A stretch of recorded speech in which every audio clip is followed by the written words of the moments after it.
Hello my fellow gamers and city building fans. Today I have for you a very interesting mix of city building gameplay elements in Urbek. It is an indie game currently in development and the version I'm playing here is a demo from its latest alpha build. While the art is pixel style and minimalistic, it might lead you to think it is an easy game, but I can assure you it is not. If you do not learn and understand its underlying gameplay mechanics, you can easily find yourself stuck and not be able to build more or get more population, and then have to demolish parts of the city trying to free up resources to try again. I did mention this game in my showcase of upcoming city building games, link up here and below, and I must admit I did not expect to be playing a working version so soon, and I definitely didn't know I would have fun playing it, but I did. Here's what's so good about Urbek. The largest map sizes available in the demo are quite big, especially when looking at them from the perspective of an Urbek citizen, and you can actually do just that, drop down and walk beside them on the street using the game's extra camera mode enabled by pressing the control key. There are currently two map biomes available in this demo, the temperate and desert one, while you can change a number of things when starting up the map, like the coastline, rivers and available starting resources. This is another interesting thing about the city building game. There are actual resources you gather and use to build a city, and they differ depending on the map biome. The finished game is advertised to have 30 different resources. Lumber is gained from forests and used as a building material, same as stone on desert maps. Food is grown on fertile fields and produced at farmhouses and silos. The citizens are the actual workforce and most buildings require them to operate. There is also iron and coal as well as electricity. All these resources are actively produced and used as well as stockpiled.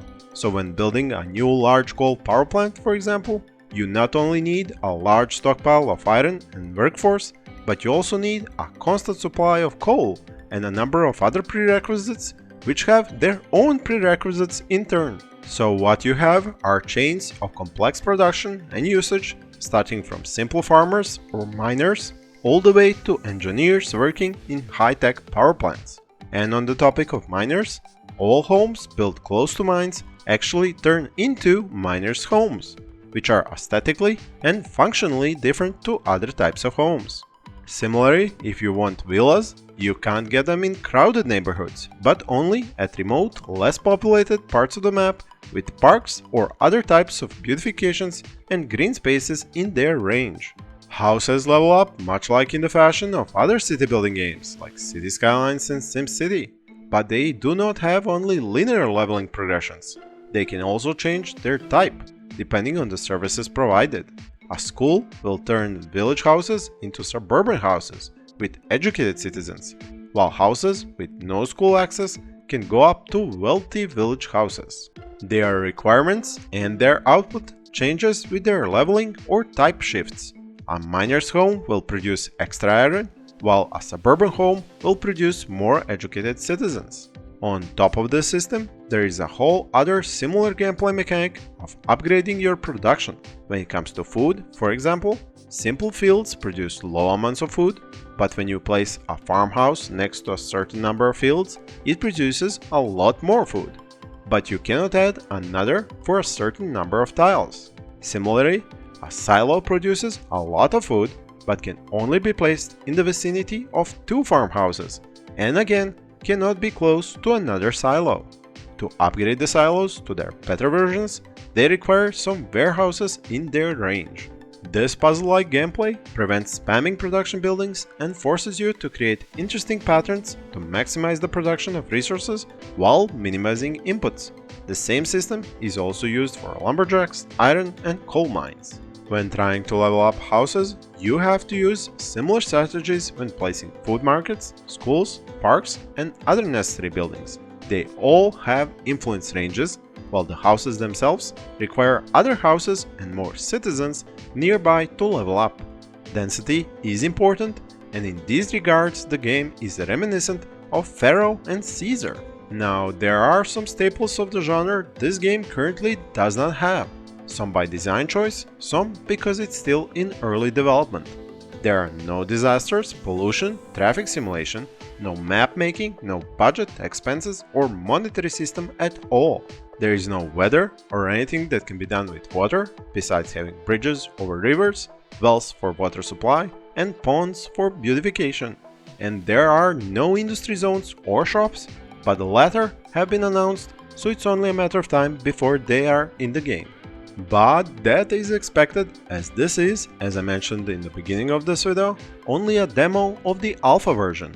In case you have been enjoying this video so far, please don't mind me reminding you to hit that like button, tell me in the comments what would you like to see added to the game, and subscribe to see more similar videos in the future.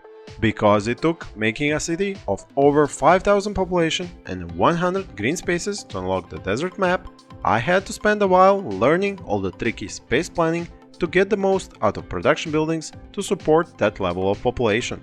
I am of course still far from being able to create perfect layouts and maximize production absolutely. On the other side of the spectrum, I have also played too little to learn how to make a nice looking city or a non-grid city. The interesting thing is that you can incorporate farming with homes because there are no negative effects from farms like there is from coal mines, for example.